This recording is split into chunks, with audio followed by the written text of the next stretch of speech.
কৃষ্ণের সুবল সখা। আর সেই তাপসময় বৃন্দাবন লীলাতে পাবো এই সুবল কে ছিল গো রাধারানীর কাকার ছেলে।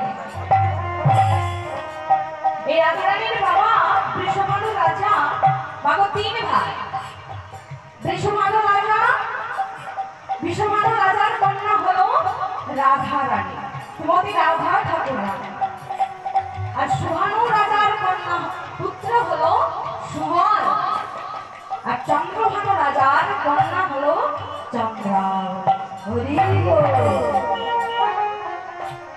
তবে মা বাবা এই সুবল রাধারানীর মতো অনেকটাই দেখতে, রাধারানীর মতো দেখতে, রাধারানীর মতো চলন, রাধারানীর মতো আঁখি, রাধারানীর মতো মুখের গঠন, ঠিক মেয়ের মতো এই সুবল দেখতে।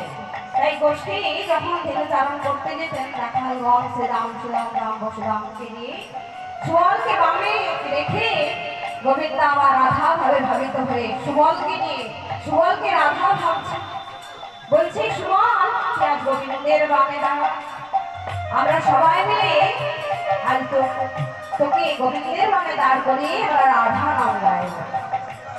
তাই সকল ভক্তগণ রাখালগণ বলছে কি তাথাই তাথাই তাথাই তাথাই তাথাই বাজে নন্দগোলা রাধা চরণে বাজে মন জীবতা।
শেষ হলো, এবার কলিযুগে তিনি দুইবার জন্মগ্রহণ করলেন। প্রথমে এসেছেন এই কলিযুগে রামরূপ গ্রামের বীরভূম জেলাতে চণ্ডীদাস রূপে শ্রীকৃষ্ণের পদ পদাবলী রচনা করেন। এই রামরূপ গ্রামে আর এই কলিযুগে আবার তিনি এলেন কোথায়? বর্ধমান জেলাতে শালিগ্রাম।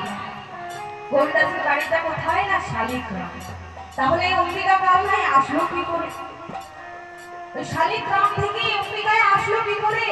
গৌরদাসে ভাগো ওই বর্ধমান জেলার শালিগ্রাম।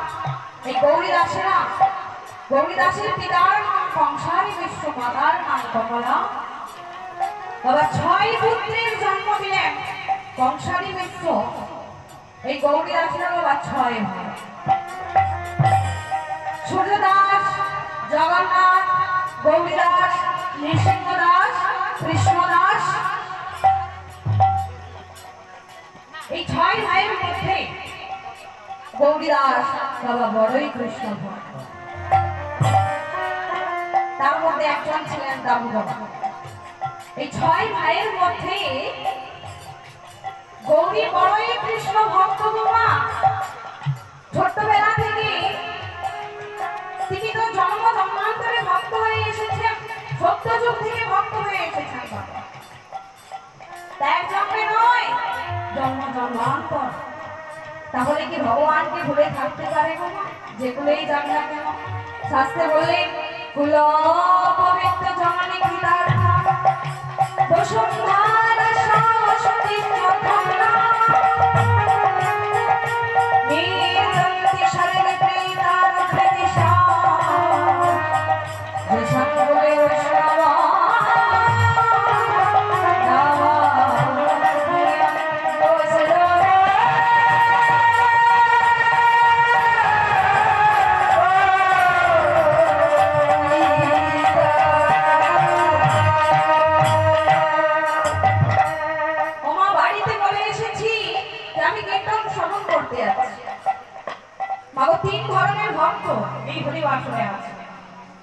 কেউ দেখতে এসেছি, ওই যে কীর্তনিয়া কেমন দেখতে, কেমন পোশাক পরেছি, কেমন নৃত্য করছে, দেখবো আসলে। এই আর একজন ভক্ত কি মাগো হরি বাসরে এসে হরি কথা শুনছে ঠিক, কিন্তু এদিক ওদিক তাকাচ্ছে। এ কোথায়